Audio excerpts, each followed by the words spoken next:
అధ్యాయం.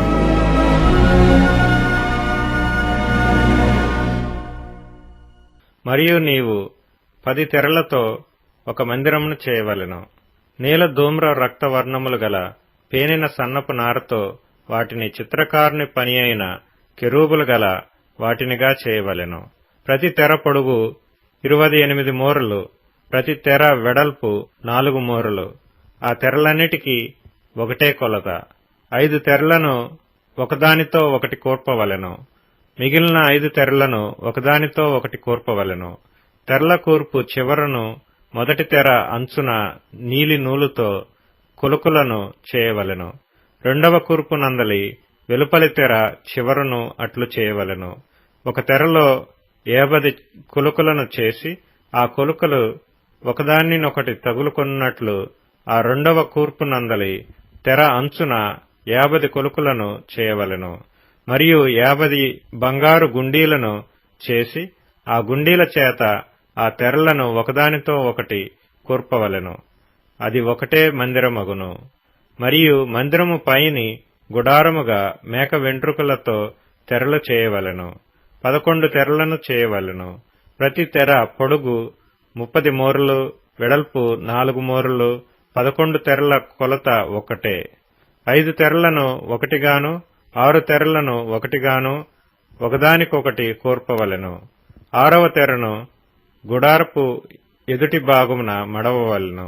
తెరల కూర్పునకు వెలుపలనున్న తెర అంచున 50 కొలుకులను, రెండవ కూర్పునందలి తెర అంచున 50 కొలుకులను చేయవలెను. మరియు 50 ఇత్తడి గుండీలను చేసి ఒకటే గుడారమగునట్లు ఆ గుండీలను ఆ కొలుకులకు తగిలించి దాని కూర్పవలెను. ఆ గుడారపు తెరలలో మిగిలి వ్రేలాడు భాగము అనగా మిగిలిన సగము తెర మందిరము వెనుక ప్రక్క మీద వ్రేలాడవలెను. మరియు గుడారపు తెరల పొడుగులలో మిగిలినది ఈ ప్రక్కను 1 మూరయు ఆ ప్రక్కను 1 మూరయు మందిరమును కప్పుటకు ఈ ప్రక్కను ఆ ప్రక్కను దాని ప్రక్కల మీద వ్రేలాడవలెను. మరియు రంగు వేసిన పొట్టేళ్ల తోళ్లతో పైకప్పును, దాని మీదుగా సముద్రవత్సల తోళ్లతో పైకప్పును చేయవలెను. మరియు మందిరమునకు తుమ్మకర్రతో నిలువు పలకలు చేయవలెను. పలక పొడుగు 10 మూరలు, పలక వెడల్పు 3 1/2 ఉండవలెను. ప్రతి పలకలో ఒకదానికొకటి సరియైన 2 కుసులుండవలెను. అట్లు మందిరపు పలకలన్నిటికీ చేసి పెట్టవలెను. 20 పలకలు కుడివైపున అనగా దక్షిణ దిక్కున మందిరమునకు పలకలను చేయవలెను. మరియు నొక్కొక్క పలక క్రింద దాని 2 కుసుల 2 దిమ్మలను, ఆ 20 పలకల క్రింద 40 వెండి దిమ్మలను చేయవలెను. మందిరపు రెండవ ప్రక్కను అనగా ఉత్తర దిక్కున ఒక్కొక్క పలక క్రింద 2 దిమ్మలు, 20 పలకలను, వాటి 40 వెండి దిమ్మలు ఉండవలెను. పడమటి తట్టు మందిరము యొక్క వెనుక ప్రక్కకు 6 పలకలను చేయవలెను. మరియు ఆ వెనుక ప్రక్కను మందిరము యొక్క మూలలకు 2 పలకలను చేయవలెను. అవి అడుగున కూర్చబడి శిఖరమున మొదటి ఉంగరము దనుక ఒకదానితో ఒకటి అతికింపబడవలెను. అట్లు ఆ రెంటికి ఉండవలెను. అవి 2 మూలలకుండును.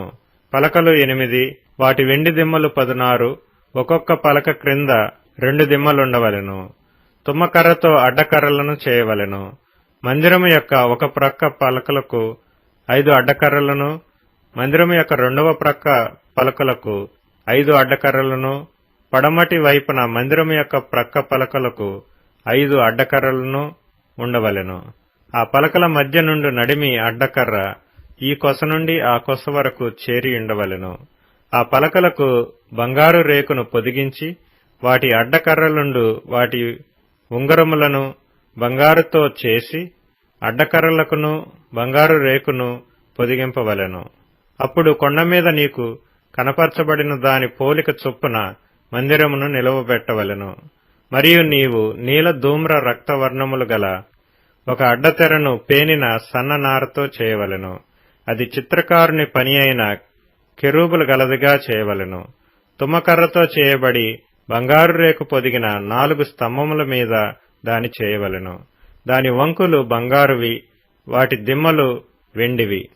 ఆ అడ్డతెరను ఆ కొలుకుల క్రింద తగిలించి సాక్ష్యపు మందసము అడ్డతెర లోపలికి తేవలెను. ఆ అడ్డతెర పరిశుద్ధ స్థలమును అతి పరిశుద్ధ స్థలమును వేరు చేయును. అతి పరిశుద్ధ స్థలములో సాక్ష్యపు మందసము మీద కరుణాపీఠమునుంచవలెను. అడ్డతెర వెలుపల బల్లను, ఆ బల్ల ఎదుట దక్షిణపు వైపుననున్న మందిరము యొక్క ఉత్తర దిక్కున దీపవృక్షమును ఉంచవలెను. మరియు నీల ధూమ్ర రక్తవర్ణములు గల పేనిన సన్న నారతో చిత్రకారుని పని అయిన తెరను గుడారపు ద్వారమునకు చేయవలెను. ఆ తెరకు 5 స్తంభములను తుమ్మకర్రతో చేసి వాటికి బంగారు రేకు పొదిగింపవలెను. వాటి వంపులు బంగారువి. వాటికి 5 ఇత్తడి దిమ్మలు పోత పోయవలెను.